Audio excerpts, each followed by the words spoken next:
कि आईटीआई, ठीक है। तो आईटीआई क्या है? तो आईटीआई आपका जो मेन है इंडस्ट्रियल ट्रेनिंग इंस्टीट्यूट। तो सबसे बड़ी बात ये इंस्टीट्यूट है। बहुत कोई बोलता है ट्रेड का आईटीआई ट्रेड है, कोर्स है। कोर्स नहीं, है इंस्टीट्यूट का नाम है, ठीक है। इंस्टीट्यूट औद्योगिक प्रशिक्षण जो देता है, ऐसा संस्थान है, ऐसा इंस्टीट्यूट है जो इंडस्ट्रियल ट्रेनिंग देता है, इंडस्ट्री के लिए तैयार करता है, ठीक है। इसीलिए इसको बोलते हैं इंडस्ट्रियल ट्रेनिंग इंस्टीट्यूट। आईटीआई क्या है? इंडस्ट्रियल ट्रेनिंग इंस्टीट्यूट है, ठीक है। जैसे बहुत सारे इंस्टीट्यूट खुले हुए, तो उसी तरह इंडस्ट्रियल ट्रेनिंग इंस्टीट्यूट है। इसका स्थापना कब हुआ? इसका स्थापना 1950 ईस्वी में हुआ था। और किसके द्वारा स्थापना किया गया? तो इसका स्थापना जो है आपका डीजीटी के द्वारा किया गया। तो डीजीटी क्या है? तो डीजीटी आपका इसमें देखिए कि डीजीटी क्या है। तो डीजीटी का फुल फॉर्म होता है directorate general of training. Directorate general of training, DGT का फुल फॉर्म है डायरेक्टरेट जनरल ऑफ ट्रेनिंग। इसको हिंदी में बोलते हैं प्रशिक्षण महानिदेशालय, ठीक है। इसके अंतर्गत आईटीआई आता है, यानी डीजीटी के द्वारा ही आईटीआई को चलाया जाता है, ठीक है। नेक्स्ट देखिए कि अब जो डीजीटी के चलाता है, तो डीजीटी किसके अंतर्गत आएगा? डीजीटी कौन से मंत्रालय के अंतर्गत आता है? तो डीजीटी जो है अभी जो है वो एमएसडी के अंतर्गत मंत्रालय में आता है। एमएसडी, इसको याद रखेंगे, एमएसडी मंत्रालय के अंतर्गत आता है कौन? तो आईटीआई डीजीटी द्वारा चलाया जाता है। डीजीटी किसके अंतर्गत आता है? तो एमएसडी के अंतर्गत। और एमएसडी का फुल फॉर्म क्या होता है?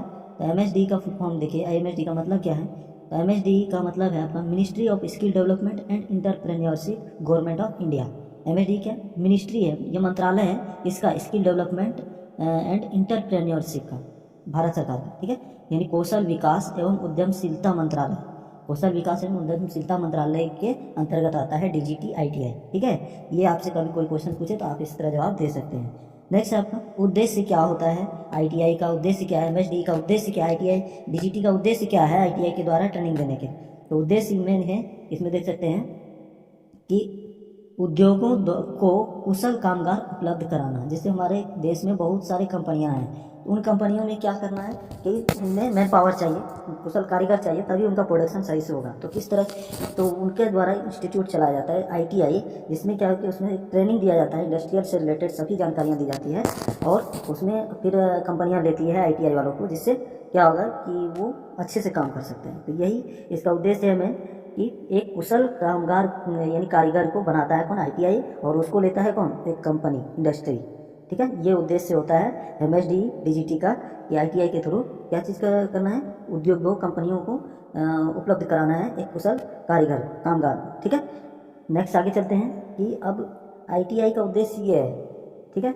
अब मेन है कि इसके अंतर्गत कौन सा स्कीम चलाया जाता है, कौन सा कोर्स किया जाता है। तो बहुत कोर्स समझते नहीं है, तो कोर्स का क्या है कि इसके अंतर्गत जो कोर्स किया जाता है तो उसको बोलते हैं सीटीएस। क्या होता है? सीटीएस कोर्स इसमें किया जाता है।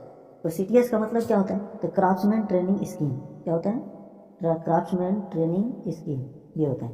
क्राफ्ट्समैन यानी शिल्पकार प्रशिक्षण योजना। शिल्पकार प्रशिक्षण योजना एक मैन को क्राफ्ट्स बना दे, मतलब क्राफ्ट्स के जो बना शिल्प का तैयार करने के लिए जो प्रशिक्षण तैयार है, शिल्पकार बनाने के लिए ये योजना है, ठीक है।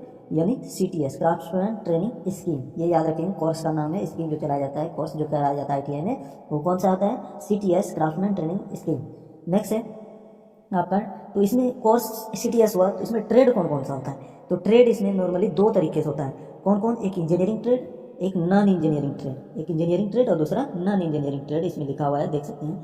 तो इसमें क्या होता है कि बहुत सारे ट्रेड भी होता है, इंजीनियरिंग में अलग अलग, नॉन इंजीनियरिंग में अलग अलग। तो इंजीनियरिंग में कौन कौन सा होता है ये देखते हैं। जैसे इंजीनियरिंग में देखिए fitter, electrician, turner, wireman, welder, mechanic diesel engine, mechanical tractor, draftsman civil, draftsman mechanical, ठीक है। तो ये सभी इंजीनियरिंग ट्रेड में आता है, जिसमें क्या होगा कि इसमें देखिए ये जो इंजीनियरिंग ट्रेड है, इसमें आपको बहुत 2 ईयर्स 2 ईयर्स का भी कोर्स मिलेगा और बहुत 1 ईयर्स का भी मिलता है, ठीक है। इंजीनियरिंग ट्रेड में जैसे वेल्डर है 1 ईयर का होगा, ठीक है। इसमें जैसे फिटर, इलेक्ट्रीशियन होता है, तो ये सब 2 साल का होता है। इस सबको याद रखना है आपको, ठीक है। नेक्स्ट चलते हैं नॉन इंजीनियरिंग ट्रेड में। नॉन इंजीनियरिंग ट्रेड क्या होता है? तो नॉन इंजीनियरिंग ट्रेड आपका जैसे कोपा हो गया, ठीक है, कंप्यूटर से रिलेटेड जो भी वो कोपा से कंप्यूटर सॉफ्टवेयर ये सब जो भी रहता है उसके बारे में बताया जाता है इसमें। ड्रेस मेकिंग के लिए जो महिला इस सब के लिए चलाया जाता है, ड्रेस मेकिंग, स्विंग टेक्नोलॉजी के लिए, सीने के लिए जो अलग अलग टेक्नोलॉजियाँ है, तो ये नॉन इंजीनियरिंग ट्रेड है, ठीक है। तो ये सबको याद रखेंगे।